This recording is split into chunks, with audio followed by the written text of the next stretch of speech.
Hi yes welcome to Universal Talkies. ఈ 2025 మరో 10-15 రోజుల్లో ముగియబోతుంది. ఆల్రెడీ కౌంట్ డౌన్ స్టార్ట్ అయిపోయింది. ఓవరాల్గా 2025 సంవత్సరం మన తెలుగు చిత్ర పరిశ్రమకి కొన్ని అంటే పెద్ద సినిమాలు కొన్ని అపజయాన్ని ఇచ్చి నిరాశను మిగిల్చినప్పటికి కూడా ఓవరాల్గా చాలా చిన్న సినిమాలు కోర్టు, లిటిల్ హార్ట్స్, రాజు వెడ్స్ రాంబాయి లాంటి చిన్న సినిమాలు, the great pre wedding show లాంటి చిన్న సినిమాలు విజయం సాధించడం వల్ల ఊపిరి తీసుకోగలిగింది.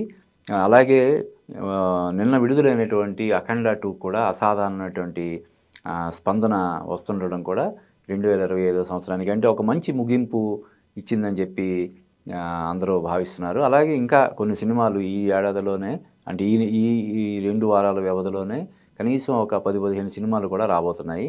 అయితే ఈ 2025లో మన టాప్ 10 హీరోలను తీసుకుంటే అందులో కొంతమంది హీరోలకి అసలు ఒక సినిమా కూడా ఈ సంవత్సరం లేదు. అంటే ఇప్పుడు మెగాస్టార్ చిరంజీవిని తీసుకుంటే ఆయనకి ఈ సంవత్సరం సినిమా లేదు. విశ్వంబర వస్తుందని చెప్పి అనుకున్నారు. అది మళ్ళీ 2026 సమ్మర్కి పోస్ట్‌పోన్ అయింది కాబట్టి ఆయనకి ఈ క్యాలెండర్లో 2025 సంవత్సరంలో ఆయనకి సినిమా లేదు. తర్వాత మన బాలయ్యకి 2 సినిమాలు. ఫస్ట్ సినిమా 'డాకు మహారాజు' సంక్రాంతికి వచ్చింది. ఇప్పుడు డిసెంబర్లో అంటే జనవరిలో ఒకటి, డిసెంబర్లో ఒకటి. ఆ విధంగా ఆయనకి 2 సినిమాలు. ఇక నాగార్జునకి 2 సినిమాలు ఉన్నాయి. కానీ ఆ 2 సినిమాల్లో కూడా ఆయన హీరో కాదు. ఒకటి 'కుబేరాలో' ఆయన ఇంపార్టెంట్ క్యారెక్టర్ చేశాడు. తర్వాత 'కూలీలో' కూడా అది కూడా ఒక కీలకమైనటువంటి పాత్రే. అంటే హీరోగా ఆయనకి సినిమా లేదు కానీ ఆయన నటించిన సినిమాలు 2 సినిమాలు వచ్చి ఆ 2 సినిమాలు కూడా డబ్బింగ్ సినిమాలు కావడం ఇక్కడ విశేషంగా మనం చెప్పొచ్చు. ఇకపోతే మన విక్టరీ వెంకటేష్ సంక్రాంతికి వస్తున్నంతోటి ఆయన కెరీర్‌లోనే బిగ్గెస్ట్ బ్లాక్ బస్టర్ హిట్ కొట్టాడు ఆయన.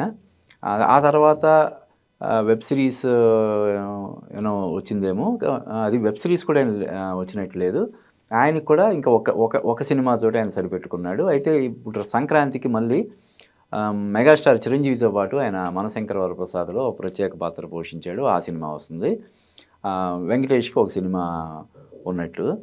తర్వాత మహేష్ బాబు కూడా ఈ సంవత్సరం సినిమా ఏం లేదు.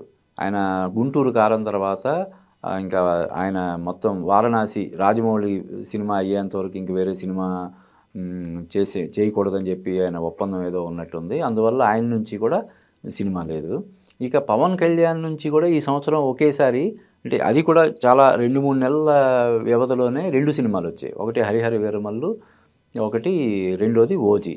'హరిహర వీరమల్లు' కొంత నిరాశ పరిచినప్పటికీ కూడా ఆ నిరాశని 'ఓజీ' సినిమా పారద్రోలింది.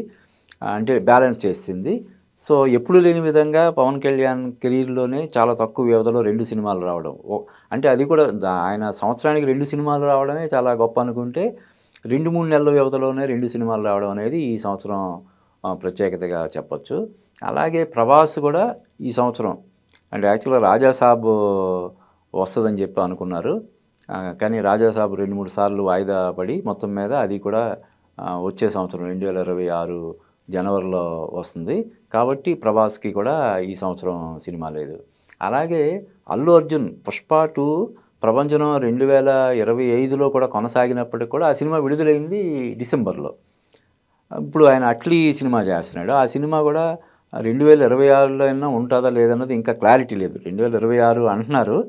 బట్ చాలా భారీ బడ్జెట్ సినిమా కాబట్టి దాదాపు 600 కోట్ల బడ్జెట్లతో 5-6 హీరోయిన్లతోటి పాన్ ఇండియా లెవెల్లో రూపొందుతున్న సినిమా కాబట్టి అది కూడా 2026లో ఉంటుందా, 2027లో ఉంటుందా అన్నది క్లారిటీ లేదు. కాబట్టి అల్లు అర్జున్ కూడా ఈ సంవత్సరం సినిమా లేదు. అలాగే ఎన్టీఆర్ కూడా. ఎన్టీఆర్ 'దేవరా' తర్వాత 'దేవరా 2' స్టార్ట్ అవుద్ది అనుకున్నారు. అది స్టార్ట్ అవ్వలేదు. ఇప్పుడు 'ప్రశాంత్ నీల్'ది జరుగుతుంది. అంటే ఎన్టీఆర్‌కి 'వార్ 2' ఉంది. తెలుగు సినిమా కాకపోయినప్పుడు కూడా 'వార్ 2' ఉంది. ఇది 'దేవరా 2' స్టార్ట్ అవుద్దా లేదనే దాని మీద కూడా ఇంకా స్పష్టత లేదు. అలాగే 'ప్రశాంత్ నీల్' సినిమా కూడా ఒక దశలో ఆగిపోయింది అనే దీంట్ నుంచి మళ్ళీ పట్టాలెక్కింది. అలాగే 'రామ్ చరణ్‌కి' కూడా పెద్ది సినిమాతోటి నెక్స్ట్ 2026లో వస్తున్నాడు. రామ్ చరణ్‌కి కూడా ఈ ఏడాది 2025 సినిమాలేం లేవు. ఇలాగ చిరంజీవి, బాలకృష్ణ, నాగార్జున, వెంకటేష్ ఇలాగ పెద్ద హీరోలందరినీ మనం చూసుకుంటే ఆహ్, బా బాలకృష్ణకి 2 సినిమాలున్నాయి. పవన్ కళ్యాణ్‌కి 2 సినిమాలున్నాయి. వెంకటేష్‌కి ఒక సినిమా ఉంది. నాగార్జునకి ఆహ్, స్ట్రెయిట్ అంటే హీరోగా కాకపోయినా కూడా 2 సినిమాలున్నాయి. ఇలాగా మొత్తం మీద ఈ పెద్ద హీరోల్లో ఇంకా కొంతమంది హీరోలని ఇప్పుడు 'రవితేజ' ఇటువంటి వాళ్ళకి కూడా సినిమాలు ఉన్నాయి. అంటే సక్సెస్ లేకపోయినప్పుడు కూడా అది విజయం సాధించకపోయినప్పటికి కూడా వాళ్ళకి కూడా ఉన్నాయి. మొత్తం మీద అంటే నిజానికి ప్రతి పెద్ద హీరో సంవత్సరానికి కనీసం ఒక్క సినిమా అయినా కూడా చేస్తే బావుంటదని చెప్పి ఎప్పటినుంచో దాసనారాయణరావు గారు ఉన్నప్పటి నుంచి కూడా ఆయన ఎప్పుడు మొత్తుకునేవాడు. ఈ పెద్ద హీరోలు కనీసం సంవత్సరానికి 2 సినిమాలని. 2 సినిమాలు కాదు కదా! ఇప్పుడు కనీసం ఒక్క సినిమా కూడా సంవత్సరానికి ఒక్క సినిమా కూడా రావడం లేదు. ఇంకా చెప్పాలంటే 2 సంవత్సరాలుగా ఇప్పుడు 'మహేష్ బాబు' సినిమా 2026లో వస్తదో రాదో కూడా తెలీదు. 2026 సమ్మర్ అంటున్నారు. కానీ అప్పుడైనా సారీ 2027 సమ్మర్ అంటున్నారు. అంటే 2026లో కూడా సినిమా ఉండదని ఆల్రెడీ డిక్లేర్ అయిపోయింది. అంటే ఒకప్పుడు ఎన్టీఆర్, ఏఎన్నార్, కృష్ణ, సోన్ బాబు వీళ్ళు సంవత్సరానికి మినిమమ్ 6 సినిమాలు, 7 సినిమాలు చేసేవాళ్ళు. ఎన్టీఆర్ కూడా ఒకే సంవత్సరం 10, 12 సినిమాలు వచ్చిన సందర్భాలున్నాయి. అలాగే కృష్ణ గారైతే ఏకంగా 17, 18 సినిమాలు. ఇలాగా పెద్ద హీరోలు సంవత్సరానికి కనీసం ఒక 2 సినిమాలైనా చేస్తే మన తెలుగు పరిశ్రమ మరింత కళకళలాడుతది. అందరికీ ఉపాధి కలుగుతది. పరిశ్రమలో అంటే సక్సెస్ రేట్ కూడా ఎక్కువ ఉంటది. ఎప్పటికప్పుడు బజ్ క్రియేట్ అవుతుంటది. ఇవన్నీ దృష్టిలో పెట్టుకొని మన హీరోలు కనీసం ఇప్పుడు 2 సినిమాలు కూడా చేసే పరిస్థితి కనిపించట్లేదు కాబట్టి, ఇప్పుడు మనం చూస్తే కొంతమంది హీరోలకి అసలు ఒక్క సినిమా కూడా లేని పరిస్థితి మనం చూస్తున్నప్పుడు, కనీసం ఒక్క సినిమా సంవత్సరానికి ఒక్క సినిమా అయితే కంపల్సరీ ఉండేలాగా హీరోలందరూ కూడా ప్లాన్ చేసుకోవాల్సిన అవసరం ఉందని మనం చెప్పక తప్పదు.